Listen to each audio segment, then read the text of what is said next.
How to take a screenshot of WhatsApp DP. The very first thing you want to do is to head over to your application WhatsApp. Enter your login credentials and make sure that you are logged into your specific account. Once you have been logged in, it will land you on this page. Now from here, head over to the inbox of the person that you want to take the screenshot of. Once you are in their inbox, click on their profile at the very top and then just tap on their DP. Once you have opened the image, you can simply take the screenshot by clicking on the power button and the volume up button at the same time. There you go, the screenshot has been taken successfully.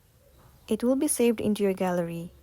But for you, if the black screen appears while taking the screenshot, then what you want to do is simply head over to your app store and search for WhatsApp. Move into this application. Right here instead of open, if it shows the option of update, then your application is not up to date. And it might be one of the reasons that you are facing some issue.